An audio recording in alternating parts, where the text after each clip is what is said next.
Hello दोस्तों, in this particular session will be talking about DNA fingerprinting और single nucleotide polymorphism क्या होता है, देखते हैं अमेजिंग विजुअल्स के साथ।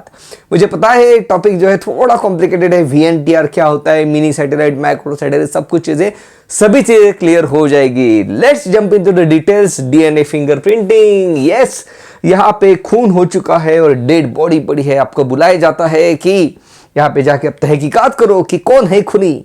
फिर आप जाते हो और आपको यहाँ पे आप ढूंढ रहे हो कि यार कोई सुराग आपको मिल जाए, है ना। और फिर आपको दिखता है कि यार यहाँ पे, हाँ, ये जिसका मर्डर हुआ है उसके हाथ में कुछ हेयर्स है ना, इंटेंगल्ड है। तो आप ये लगा रहे हो आइडिया कि यार हो सकता है कि मर्डर के हो, जब झड़प हुई तो भाई इसके मर्डर के जो है कुछ हेयर्स जो है, कुछ बाल जो है इसके हाथ में आ गए। फिर अब आप डीएनए फिंगरप्रिंटिंग का यूज करोगे और कातिल को आप ढूंढोगे, है ना। Okay, so what is DNA fingerprinting है? डीएनए फिंगरप्रिंटिंग बेसिकली, फिंगरप्रिंट मतलब क्या, जैसे फिंगरप्रिंट हमें पता है, आपको पता है कि फिंगरप्रिंट अपना यूनिक है हर एक इंडिविजुअल का। सम एक्सेप्शन हम छोड़ देंगे तो it is unique for the particular individual. ऐसे ही डीएनए के कुछ फीचर्स है जो कि यूनिक होते हैं उस पर्टिकुलर इंडिविजुअल के लिए। वो फीचर्स आपको डीएनए में, वो जो फीचर्स है वो सिर्फ आपको उसी इंडिविजुअल में मिल जाते हैं। देखो होता क्या है, जब आप डीएनए लेते हो, मान लो, तो यहां पे हम देख रहे हैं, इसी के अकॉर्डिंगली चलते हैं, तो 99.9% डीएनए आपका, मेरा, सबका, हम सबका 99.9% डीएनए जो अपना है ये कॉमन ही है। यस, हमारा डीएनए कॉमन है, इसलिए तो हेक्सोकाइनेज जो आपकी बॉडी में बन रहा है वही मेरे बॉडी में बन रहा है, जो इंसुलिन मेरे बॉडी में बन रहा है वही आपकी बॉडी में बन रहा है। So because the DNA is same, transcription हो रहा है, ट्रांसलेशन हो रहा है, सब चीज़ें सेम हो रही है, बट प्रॉब्लम कहाँ पे है, डिफरेंस कहाँ पे? ओनली 0.1% डिफरेंस है। अलग अलग हम में, आप में जो डिफरेंस है, it is of only 0.1%। Out of 3 into 10⁹ base pair long DNA जो हमने देखा था 2-2.5 मीटर का डीएनए, उसमें से 10 इंटू 3 टू 10⁻6 बेस पेयर ये जो है ये डिफरेंट है, दैट इज 0.1% का ही डिफरेंस है। So very very important point. तो हम डीएनए फिंगरप्रिंटिंग में क्या करते हैं, ये जो डिफरेंस है आप में, मुझ में, हम सब में, हम इसके ऊपर फोकस करते हैं यार कि ये जो डिफरेंस है, डिफरेंस कहाँ पे है, और उसके फीचर्स को हम यूज करते हैं उस पर्टिकुलर इंडिविजुअल को आइडेंटिफाई करने के लिए, उसको मैप करने के लिए। सो ये रहा डीएनए। अब देखो होता क्या है, बहुत ही सिंपल है कंसेप्ट। ये डीएनए है, आपने सीसीएम क्लोराइड लिया, CaCl, उसके बाद आपने क्या किया, डीएनए के टुकड़े टुकड़े कर दिए, बिल्कुल सही बात है, आपने न्यूक्लियस नाम का एंजाइम यूज किया, डीएनए के टुकड़े टुकड़े कर दिए, इसमें डाल दिया।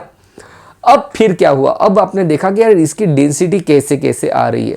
जब आपने इसकी डेंसिटी प्लॉट की, ये जो डीएनए है, ये जो फ्रैगमेंटेड डीएनए अब हो चुका है, तब आपको यहाँ पे दिख रहा है कुछ इस टाइप का ग्राफ। ओके, मतलब आपको दिख रहा है कि ये जो मेजॉरिटी ऑफ डीएनए जो है, मेजॉरिटी ऑफ डीएनए जो है ये यार यहां तक इस टाइप की डेंसिटी शो कर रहा है, लेकिन उसी वक्त डीएनए के कुछ पार्ट ऐसे हैं जिसकी डेंसिटी कम है यार।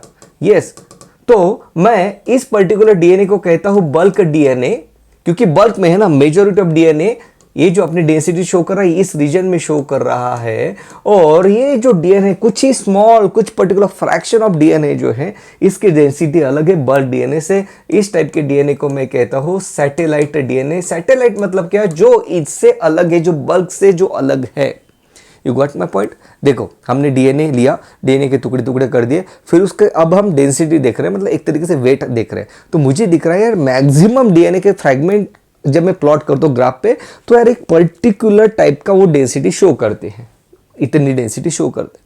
तभी मुझे डीएनए के कुछ ऐसे फ्रैगमेंट्स भी दिखाई देते हैं जो कि इस रीजन में आ रहे हैं, जिनकी डेंसिटी जो है ये अलग है इससे। ओके, जो अलग डेंसिटी वाले डीएनए के फ्रैगमेंट्स है मैंने यहाँ पे रख दिए, और उन पर्टिकुलर डीएनए को मैंने कहा सैटेलाइट डीएनए। जो कि बचा हुआ तो जो मेजॉरिटी पोर्शन था उसको मैंने कहा बल्क डीएनए।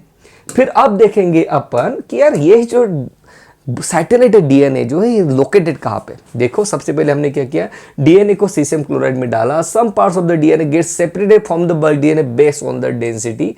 बिल्कुल सही बात है, बेस्ड ऑन द डेंसिटी हमने उसको सेपरेट कर लिया। ओके राइट, सो यहाँ पे आप देख रहे हो, तो ये रहा सैटेलाइट डीएनए। मुझे दिख रहा है कि मैक्सिमम तो इधर है, लेकिन कुछ ही था जो इससे अलग है, जो यहाँ पे है। सही बात है। ओके, अलग है बाकी से, सैटेलाइट है। ओके, उसको मैंने कहा सैटेलाइट डीएनए। अब हम देखेंगे सैटेलाइट डीएनए एक्चुअली इस डीएनए में कहाँ पे लोकेटेड है, बेसिकली क्रोमोसोम में वो एग्जैक्टली कहाँ पे लोकेटेड है, ये हम देखने की कोशिश कर रहे हैं। तो जब मैं देखता हूं तो मुझे दिख रहा है कि ये जो सैटेलाइट डीएनए है ये आ रहा है टीलोमियर से और सेंट्रोमियर से। ओके राइट, मतलब आपने क्या किया, डीएनए के फ्रैगमेंट कर दिए, डीएनए के टुकड़े टुकड़े कर दिए, आपको दिखा कि मेजॉरिटी ऑफ द डीएनए की एक पर्टिकुलर डेंसिटी है, लेकिन कुछ डीएनए के फ्रैगमेंट्स की डेंसिटी अलग है। जो अलग वाले हैं उसको मैंने कहा सैटेलाइट डीएनए। फिर आपने देखा कि यार ये जो टुकड़े हैं ये कहाँ पे होते हैं क्रोमोसोम में, तो आपको दिखा ये तो टीलोमियर और सेंट्रोमियर पे लोकेटेड है, located near the centromere and telomere. जब आपने इनके न्यूक्लियोटाइड सीक्वेंस को पढ़ना शुरू किया तो आपको दिख रहा है कि यहाँ पे कुछ न्यूक्लियोटाइड के सीक्वेंस रिपीट हो रहे हैं, जैसे ATCG ATCG, यहाँ पे देखो GATA CATCG GATA CATCG। Yes, मतलब आपको अब ये दिख रहा है कि सैटेलाइट डीएनए में न्यूक्लियोटाइड्स रिपीट हो रहे हैं। उसमें आपको ये भी दिख रहा है कि यार यहाँ पे smaller sequence of nucleotide repeat हो रहा है, जबकि यहाँ पे larger sequence of nucleotide repeat हो रहा है। ये जो भाई साहब है इसको मैंने कहा माइक्रो सैटेलाइट, बहुत ही माइक्रो है, इसे हम कहेंगे मिनी सैटेलाइट। सो सैटेलाइट डीएनए में मैंने देखा कि न्यूक्लियोटाइड के जो सीक्वेंसेस रिपीट हो रहे हैं, अगर स्मॉलर सीक्वेंसेस रिपीट हो रहे हैं तो उससे मैं कहता हूं माइक्रो सैटेलाइट, अगर लार्जर न्यूक्लियोटाइड के सीक्वेंस रिपीट हो रहे हैं तो उससे मैं कहता हूं मिनी सैटेलाइट। सही बात है। So satellite DNA shows repetitive sequences और उसके पार्ट है micro satellite and mini satellite. ये जो रीजन्स है, ये जो न्यूक्लियोटाइड के सीक्वेंस है, दीज आर नॉन कोडिंग, इनका कोडिंग नहीं होता है, मतलब ये कोई भी किसी भी टाइप का ये प्रोटीन्स नहीं बनाते हैं। सही बात, ये बहुत इंपॉर्टेंट पॉइंट है बेटा। ये जो पर्टिकुलर सीक्वेंस है डीएनए का, ये किसी भी प्रोटीन के लिए कोड नहीं करते। इसका ही मतलब ये भी होगा कि अगर इसमें कोई गड़बड़ी आ जाए तो मुझे, मेरे बॉडी को कोई फर्क नहीं पड़ने वाला। सही बात है। ओके, इससे मुझे ये भी पता चल रहा है कि भाई ये सीक्वेंस यहाँ पे है, मतलब इसके बच्चे में भी अब ये सीक्वेंस जाएंगे, क्योंकि अगर जर्म सेल में है तो ये भी मुझे पता चल रहा है। सही बात है। Okay, so non coding reason से आपको पता चल गया कि भाई इसमें कुछ गड़बड़ी भी हो जाए, मान लो यहाँ पे मैंने म्यूटेशन कर दिया, तो कोई भी डिफरेंस उस पर्टिकुलर इंडिविजुअल को नहीं आएगा, क्योंकि ये किसी भी टाइप का प्रोटीन नहीं बनाता है। Non coding reason of DNA है ये। सही बात है। सो यहाँ पे देखो माइक्रोसैटेलाइट मतलब 2 to 6 बेस पर repeat sequence, number of repeat is less. सही बात है। यहां पे मुझे दिखता है मिनी सैटेलाइट में large base pair repeat sequences, number of repeats are more. Okay, so अब बात करते हैं मिनी सैटेलाइट की, ये इसकी मिनी सैटेलाइट डीएनए की, इसके बारे में हम यहां पे हम ज्यादा इंटरेस्टेड है मिनी सैटेलाइट में। देखो अब देखो, सो बात करते हैं थाउजेंड्स एंड मिलियंस ईयर बाद, हजारों लाखों साल पहले। आप पीछे चले जाओ, पीछे चले जाओ, पीछे चले जाओ, आपको 2 इंसान दिख रहे हैं। ओके, देखो बहुत, मतलब मेरी तरह से सोचना शुरू करो तो कंसेप्ट क्लियर हो जाएगा, है ना, ज़्यादा लॉजिक मत लगाना। तो ये 2 इंसान दिख रहे हैं आपको हजारों साल पहले। ओके, फिर इसके पास क्रोमोसोम है 46 क्रोमोसोम। क्रोमोसोम नंबर 1 है ये रहा क्रोमोसोम नंबर 2, उसके न्यूक्लियोटाइड्स के सीक्वेंसेस मैंने यहाँ पे लिख दिए हैं। सही बात है। उसके टीलोमियर में आप देख रहे हो क्या, रिपीट सीक्वेंसेस आपको दिखाई दे रहे हैं, न्यूक्लियोटाइड के रिपीट सीक्वेंस आपको दिखाई दे रहे हैं। सही बात है। अब इसमें और इसमें बिल्कुल सेम है। सही बात है, ये किसी भी प्रोटीन के लिए कोड नहीं करते हैं। अब क्या होता है, देखो इसके डीएनए के ये जो एक क्रोमोसोम नंबर 1 है, ये क्रोमोसोम नंबर 2 है, पर इंडिविजुअल नंबर 1 ये रहा। एक कोई और इंसान आपको दिख गया बहुत हजारों साल पहले, उसका ये क्रोमोसोम नंबर 1 है, इसका एक क्रोमोसोम नंबर 2 है। आपको दिख रहा है कि दोनों बिल्कुल बिल्कुल सेम है, repeat sequences. Okay right. So इससे मैंने कहा रिपीट सीक्वेंसेस है। These are the tandem repeat sequences। Tandem मतलब क्या, ये जो सीक्वेंसेस है रिपीट हो रहे हैं और ये एक दूसरे को लग लग के हैं, चिपक चिपक के हैं, that is called as a tandem repeats. So are you getting my point? These are the repeat sequences. ये इसके पीछे भी डीएनए होगा, इसके आगे भी डीएनए होगा। हम पर्टिकुलर यहाँ पे कॉन्सेंट्रेट कर रहे हैं mini satellite part of that particular DNA. सही बात है। सो यहाँ पे मैंने कहा these are the repeat sequences. ये ऐसे रिपीट सीक्वेंसेस है जो एक दूसरे के करीब है, तो मैंने इसे कहा टैंडम रिपीट सीक्वेंसेस। ओके, सही बात है। और अब देखो, अब यहाँ पे क्या होता है, अब यहाँ पे एक दिन यहाँ पे म्यूटेशन हो जाता है। Can you see that? यहाँ पे अब म्यूटेशन हो जाता है। ओके नाउ, तो यहाँ पे अब म्यूटेशन हो चुका है, तो अब क्या होगा, देखो ध्यान से सुनना है। यहाँ पे देखो सी चेंज हो चुका है, यहाँ पे GATA एक ही जगह पे अब सी आ चुका है, यहाँ पे म्यूटेशन होगा। म्यूटेशन किस तरीके से होते हैं? There are some environmental factors, कई सारे रीजन है म्यूटेशन होने के। ड्यूरिंग क्रोमोसोमल जब सेग्रीगेशन होता है, ड्यूरिंग क्रॉसिंग होता है, तब भी म्यूटेशन होने की संभावना रहती है। सो म्यूटेशंस, यहाँ पे म्यूटेशन हो गया मतलब न्यूक्लियोटाइड का सीक्वेंस चेंज हो गया। ओके, अब देखो क्या हो गया, अब देखो क्या हो गया। अब आप देख रहे हो कि इस पर्टिकुलर इंडिविजुअल में कितने बार रिपीट हो रहा है? 1 2 3 4। ओके, इसके कितने बार रिपीट हो रहा है? 1 2 3 4 5 6 7। तो ये जो रिपीट सीक्वेंस है इसका नंबर वेरिएबल है, ये जो रिपीट सीक्वेंस है इसका नंबर वेरिएबल है। तो ऐसे रिपीट सीक्वेंस को मैं कहता हूं variable number tandem repeat sequences. Are you getting my point? देखो मैंने क्या कहा, इसके और इसके बिल्कुल सेम ही है। फिर क्या हुआ, कुछ सालों बाद इसमें कुछ म्यूटेशन आ गया इस पर्टिकुलर इंडिविजुअल के जो न्यूक्लियोटाइड सीक्वेंसेस थे, जिसके वजह से इसका न्यूक्लियोटाइड अब चेंज हो चुका है। सही बात है, म्यूटेशन की वजह से चेंज हो चुका है। और अब इसके नंबर ऑफ रिपीट सीक्वेंसेस अलग है। यहाँ पे 6 कुछ थे और यहाँ पे 1 2 3 4 4 ही बार रिपीट हो रहा है। उसके बाद तो ये ब्रेक हो रहा है सेशन, उसके बाद रिपीट हो रहा है। तो ऐसे सीक्वेंसेस को मैं कहता हूँ वेरिएबल नंबर टैंडम रिपीट। सही बात है। जैसे यहाँ पे देखो इस पर्टिकुलर इंडिविजुअल के इस पर्टिकुलर न्यूक्लियोटाइड में म्यूटेशन हो चुका है। सही बात है। सो इसमें नहीं हुआ, इस पर्टिकुलर इंडिविजुअल में। तो ऐसे आप में, मुझ में, हम सब में अलग अलग टाइप के म्यूटेशन हुए हैं, जिसके वजह से हमारे जो रिपीट सीक्वेंसेस है अलग अलग है। यस, आपके इसमें अलग टाइप का रिपीट सीक्वेंसेस है, मेरे इसमें अलग टाइप का रिपीट सीक्वेंसेस है। Repeat sequence is same but the number of repeat is differ. ये जो रिपीट सीक्वेंसेस सेम है, आपके क्रोमोसोम नंबर 1 में, मेरे क्रोमोसोम नंबर 1 में, आपके क्रोमोसोम नंबर 2 में, मेरे क्रोमोसोम नंबर 2 में, दिस रिपीट सीक्वेंसेस आपको सेम दिखेंगे। मान लो ये हम इमेजिनरी ले रहे हैं कि मान लो यहाँ पे repeat sequences GATA CAT CG होगा, तो वही मेरे इसमें भी होगा, लेकिन कितने बार रिपीट हो रहा है? यहाँ पे 6 बार रिपीट हुआ, यहाँ पे 4 बार ही रिपीट हो रहा है। ये जो नंबर है ये डिफर है। इसलिए मैं ऐसे रिपीट सीक्वेंसेस को कहता हूं variable number tandem repeats. Repeat sequences show high degree of polymorphism. What is mean by polymorphism? मतलब क्या कि अलग अलग फॉर्म होना। सही बात है ना, रिपीट सीक्वेंस का यहाँ पे इस टाइप का फॉर्म है, यहाँ पे इस टाइप का फॉर्म है, तो अलग अलग फॉर्म अलग अलग इंडिविजुअल में हमें दिखाई देते हैं because of mutation. Yes, polymorphism arises due to mutation. यही बात मैंने कही। Yes, this mutation are heritable if present in germ cell. आपको पता है जर्म सेल में अगर कोई म्यूटेशन है तो वो अगली पीढ़ी में जाएगा, अगली जनरेशन में जाएगा। As this mutation are occurring in non coding region, जैसे मैंने कहा आपको कि नॉन कोडिंग रीजन के ये पार्ट है मिनी सैटेलाइट DNA। अब ये म्यूटेशन हमें दिख रहा है नॉन कोडिंग रीजन में, they do not have impact on individual and mutation accumulate. इसलिए वो जो पर्टिकुलर इंडिविजुअल उसको कोई डिफरेंस नहीं आ रहा है। मान लो इसी टाइप का म्यूटेशन आपके हेक्सोकाइनेज नाम के एंजाइम में हो जाता, मान लो इसी टाइप का म्यूटेशन आपके इंसुलिन बनाने वाला जो DNA का पार्ट है वहां पे हो जाता, तो आपकी बॉडी इंसुलिन नहीं बना पाती, डेथ हो जाती।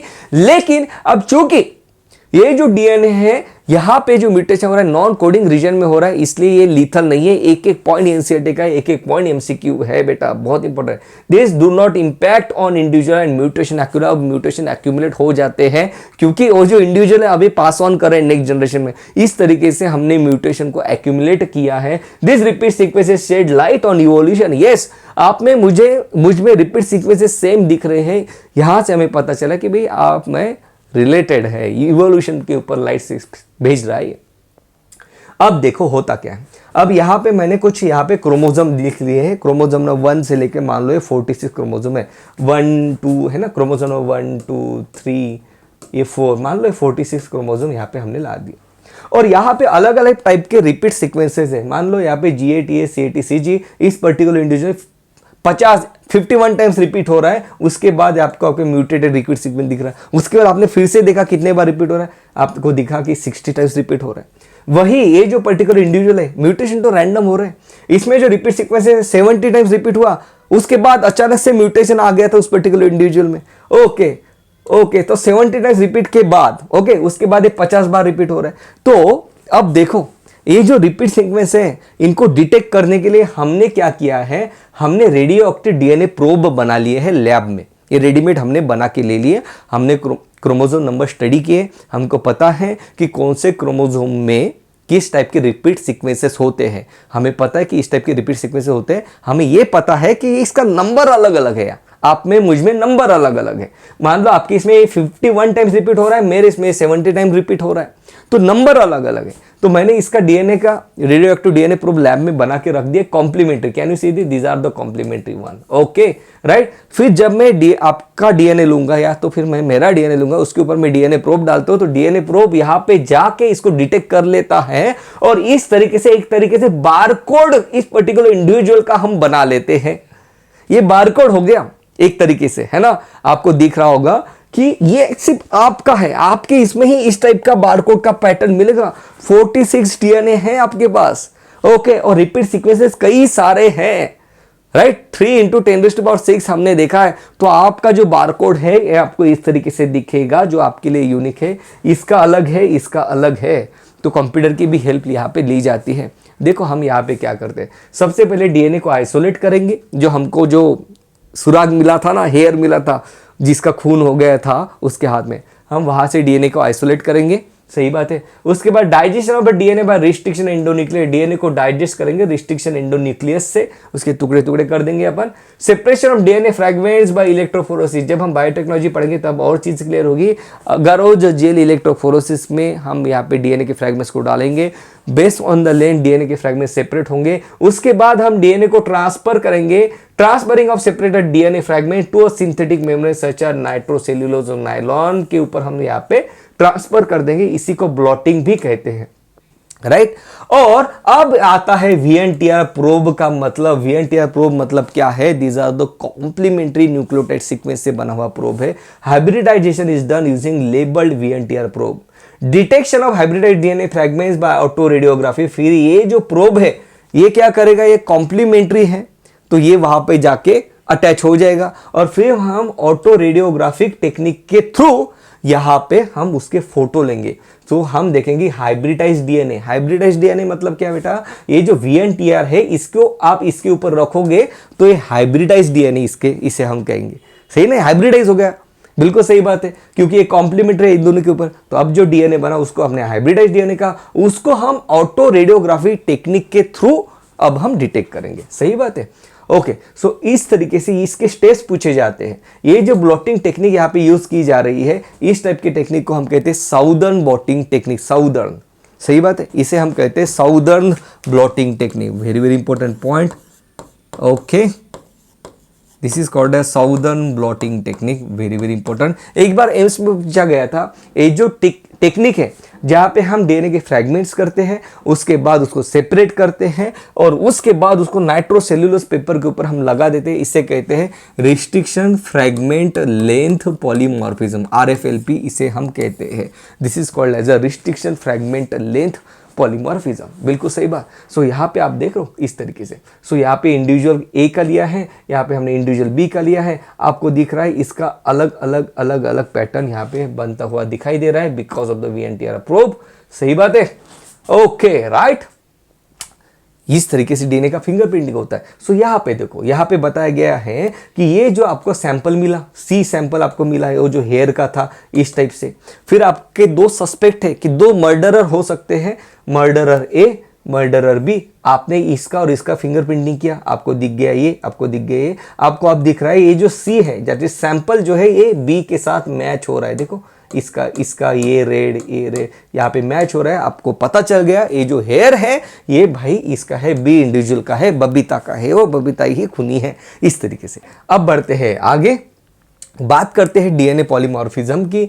मान लो ये बच्चे हैं क्लास में जाने वाले और यहाँ पे एक बच्चा जो आता है ये अलग टाइप का यूनिफॉर्म पहन के आ जाता है, ओके। और टीचर कहते हैं कि तुमने आज यूनिफॉर्म क्यों नहीं पहना? ये जो अलग है, हमने कहा कि ये म्यूटेटेड है। ये चीज होती है। म्यूटेशन में क्या होता है कि जो न्यूक्लियोटाइड सीक्वेंस है उसमें बदल आ गया। This type of change is called as a mutation. I am taking you towards the something which is called as a single nucleotide polymorphism. यहाँ पे मैं लेके जा रहा हूँ आपको व्हाट इज SNP और व्हाट इज म्यूटेशन, क्योंकि ये NCERT ने दिया है। सो ये रहा म्यूटेशन। अब यहाँ पे देखो, अब क्या होता है, एक दिन क्लास में भाई इसने भी रेड पहना, इसने भी रेड पहना, इसने भी रेड पहना, ओके। ये क्या है? ये अलग अलग दिख रहा है बाकी लोगों से, मेजॉरिटी से। हमने कहा ये म्यूटेटेड है, सही बात है। तो इसमें और इसमें क्या डिफरेंस है? इसमें और इसमें ये डिफरेंस है कि ये जो सिंगल न्यूक्लियोटाइड पॉलीमॉर्फिज्म है, यहां पे एक ही न्यूक्लियोटाइड में चेंज आ चुका है, मतलब ये भी म्यूटेशन ही है, लेकिन ये म्यूटेशन मुझे मेजॉरिटी, मतलब जब मैं पॉपुलेशन की बात करता हूं तो मुझे दिखाई देता है कि 100 में से कम एक से ज्यादा लोगों में मुझे इस टाइप का म्यूटेशन दिखाई दे रहा है, तो मैं कहता हूं इस टाइप की म्यूटेशन को सिंगल न्यूक्लियोटाइड पॉलीमॉर्फिज्म। नहीं समझा? देखो अलग तरीके से समझते हैं। ये रही एनसीईआरटी की लाइन। सो मान लो कि ये भाई ओरिजिनल सीक्वेंस है GATA CAT CG। यहां पे मान लो एक न्यूक्लियोटाइड ऐड हो गया थ्रू म्यूटेशन, ओके राइट, या तो फिर मान लो कोई डिलीट हो गया, मान लो एक यहां पे डिलीट भी हो गया, तो ये म्यूटेशन है, ओके। अब ऐसे म्यूटेशन की वजह से आपको दिख रहा है यहाँ पे सभी व्हाइट फ्लावर्स है, लेकिन यहाँ पे 2 फ्लावर मुझे रेड कलर के दिखाई दे रहे हैं। ये हाइपोथेटिकल एग्जांपल है बेटा, ओके। यहाँ पे मुझे 2 फ्लावर रेड कलर के दिखाई दे रहे हैं। यहाँ पे देखो, यहाँ पे कुछ अलग टाइप का म्यूटेशन हुआ जिसके वजह से ये जो रेड फ्लावर है एक ही दिखाई दे रहा है। सो अगर ध्यान से देखो, अगर मुझे ये जो म्यूटेशन है, ये म्यूटेशन मुझे 100 लोगों में से एक से ज्यादा लोगों में दिखाई देता है, तो इस टाइप के म्यूटेशन को मैं कहता हूं SNP सिंगल न्यूक्लियोटाइड पॉलीमॉर्फिज्म। और अगर मुझे म्यूटेशन सिर्फ एक या एक से कम लोगों में दिखाई देता है, एक से कम तो होगा नहीं यार, 100 में से एक से कम कैसे होगा, तो ऐसे टाइप के म्यूटेशन को मैं सिर्फ म्यूटेशन कहता हूं। इसका मतलब ये हो गया यार कि ये जो म्यूटेशन है बेसिकली SNP ये कॉमन है पॉपुलेशन में, इससे ज़्यादा इफेक्ट नहीं आता इंडिविजुअल पे, इसलिए इस टाइप की म्यूटेशन को SNP कहते हैं। नहीं समझा तो इतना याद रखना, what is SNP? Single nucleotide polymorphism का मतलब होता है when if more than one variant, that is if more than one allele at a locus occur in a human population with a frequency greater than 0.1. 0.1 मतलब क्या? greater than 1%। सही बात है। सो अगर 1% से ज्यादा पर्टिकुलर म्यूटेशन आपको दिखाई देता है पॉपुलेशन में, तो उस टाइप के म्यूटेशन को आप सिंगल न्यूक्लियोटाइड पॉलीमॉर्फिज्म कहते हो। अब बात कर रहे हैं हम डीएनए पॉलीमॉर्फिज्म की, तो डीएनए पॉलीमॉर्फिज्म का एग्जांपल है सिंगल न्यूक्लियोटाइड पॉलीमॉर्फिज्म। ये बात है। तो यहां पे हम आ चुके हैं, तो क्लियर है बेटा। सो यहां पे हमने इस तरीके से पढ़ा कि डीएनए का जब हमने अकॉर्डिंग टू डेंसिटी डीएनए के फ्रैगमेंट्स को सेपरेट किया, एक बल्क डीएनए दिखा, एक सैटेलाइट डीएनए दिखा। फिर हमने देखा सैटेलाइट डीएनए कहां पे लोकेटेड है, आपको पता चला ये तो टीलोमेयर पे लोकेटेड है या तो सेंट्रोमेयर पे लोकेटेड है। आपने निकाला वहां से डीएनए, जब आपने निकाला डीएनए तो आपको दिख रहा है कि वहां पे सीक्वेंसेस जो है न्यूक्लियोटाइड के सीक्वेंसेस रिपीट हो रहे हैं। कुछ सीक्वेंसेस 2 to 6 है, कुछ बड़े बड़े हैं। जो बड़े बड़े रिपीट सीक्वेंसेस है आपने उसको कहा मिनी सैटेलाइट डीएनए। जो शॉर्ट न्यूक्लियोटाइड्स के सीक्वेंस रिपीट हो रहे हैं उसको आपने कहा माइक्रो सैटेलाइट डीएनए। सही बात है। इस तरीके से फिर मिनी सैटेलाइट डीएनए को ही आपने VNTR का नाम दे दिया, मतलब जो रिपीट सीक्वेंसेस है उसको आपने कहा variable number tandem repeat VNTR। सही बात है। फिर आपने VNTR का प्रोब भी बना लिया लैब में। आपको पता है कि सीक्वेंसेस रिपीट तो होते हैं लेकिन उसका नंबर अलग अलग है।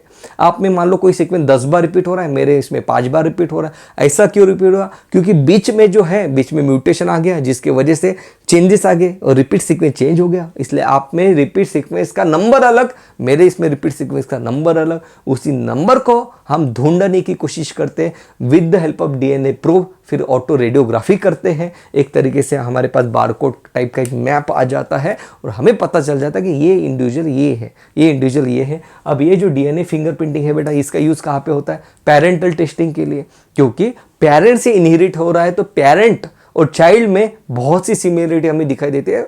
बेस्ड ऑन दैट सिमिलरिटी हम ये बोल सकते हैं कि ये जो पर्टिकुलर बच्चा है ये इसी इंडिविजुअल का है।